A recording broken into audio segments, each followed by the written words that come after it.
But Jim Nedgley wants to put the project, to gut the project so that it will fail. I propose we do it for free. I have said up here multiple times, and you've been here, that I support this farm. That is an inaccurate statement. He refuses to allow any discussion in the Enterprise Committee meeting, so Mike McGill was unable to point out that Nedgley had eliminated all teaching, the Delta Science Center extension, all the education facilities and classes, because all of this must be built in Zone 4, which Nedgley refuses to allow us to have where we could create accessible gardens, classes, etc. I never saw. You want to know why I stopped moving short from the discussion? Because we've been doing this for 3 years. This is public entity at its worst. If this was my 33 acres out there, we'd have cut a deal 2.5 years ago, and you'd have had your farm still. But unfortunately, we're in the public arena. Sometimes it takes a long time to get it done. I'll move on. Later in the comments from Carolyn Finney, I'm assuming this is from her because it has her name here, and it was given to us through staff through Facebook. It says, and I quote, Acting GM Kurt Swanson, Environmental Manager Dana Gamble, a farm manager Bethel Black, me, and an outside consultant hired by CCSD. We've already spent a substantial amount of money on this project. I'd almost be afraid to ask Dana how much money we spent. We could have spent that money and bought the produce you could have done today. But we can't. We have an obligation to the people that we work for. That's anybody in the district, in my consideration, anybody outside of the district and inside the district that is utilizing recycled water. Because that's, I think, is a good use. Whether it be farms for growing produce, or whatever the case may be, dust control, whatever. Pumping it out the river, if we can claim it, we should use it out here. And what a better project to create food. We have an obligation to our constituents to not give away the farm, per se. We give $50,000 a year to a boat in the Delta that teaches kids about the environment. One of the better things I think we do here, I can justify that in my own mind all day long. If anybody from the public wants to have a discussion with me, that's great. Beating people up in Facebook is a cheap shot, because anybody can do it. But if somebody wants to come and have an educated, knowledgeable, civil discussion, I think we can work things out. And that's what I've been trying to do with this farm. By cutting a deal with you people and us, so we're taking care of our constituents, we're taking care of the farm, the community, the environment, and the district itself. We all have to do this, though. That's our job. Sometimes it's not pleasant, but that's what we have to do. When we get voted up here, it's not because, and I think most part is we all have too much time on our hands. We're trying to give back to the community. That's what I do. That's when you talk about having 4 jobs. I have a full-time job. I don't do this because I'm retired. I'm not getting rich doing this job. When we get beat up and get essentially intimidated, or people try to intimidate people by saying the press will be there, being filmed, whatever the case may be, doesn't really affect me. But it's really, really hard to do the right thing when there's misinformation constant all the time. If we had a proposal in front of us that said this will work, you said multiple times at that DS today that you could do it with 5 acres. And you waffled in the end when Paul directly pinpointed you down and said, how much do you need? You repeated yourself, if I remember correctly, at least 3 times. You need 10 acres to get it done.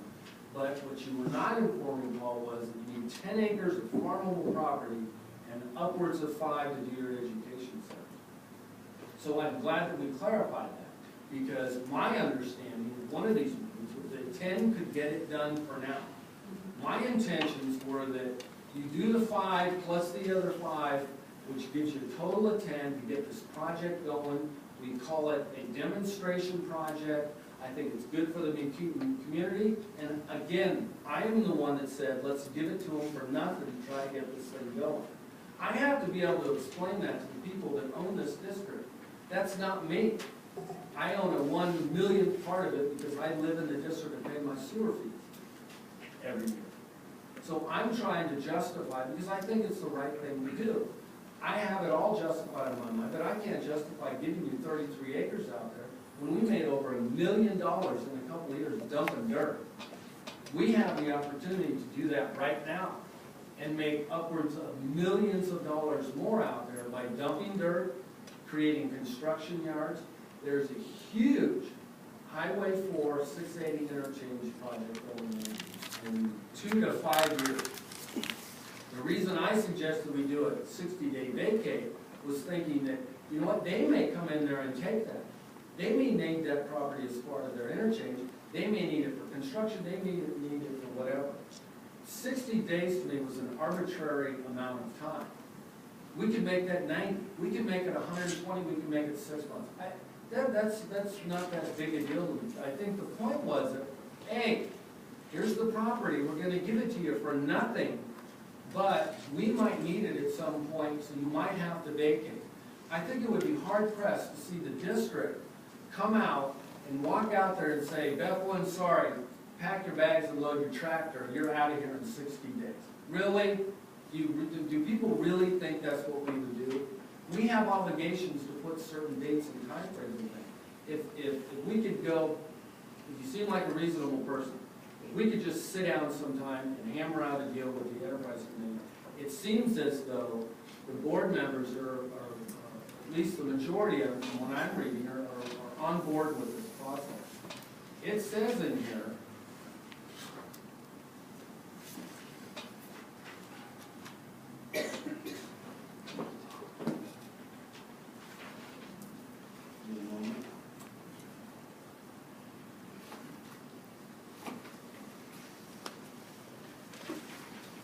I'd like to read, because since I'm being videotaped, I'd like to have it. It says, Carolyn Finney, I believe that board members McGill, Causey, and Pilecki support the farm as proposed in the CoCo San Sustainable Farm proposal. It is my memory, and I'd like you two gentlemen to correct me if I'm wrong, that they had the same concerns I had at multiple meetings prior about the same issues that I brought up today. So to me, that's an inaccurate statement, unless either one of these guys would like to stand up and say, no, I'm all for giving the CoCo San Farm 33 acres. Because that's not what I heard. So maybe I need to look back if that's the case. So if they can speak for themselves, I'm not going to. But I'm just speaking for what's been written about what's happened about this farm. I think if everybody got together and you got all your misinformation straightened out, especially what's put in print, when they attack people like myself inaccurately, I think you could get a deal out of it. Absolutely.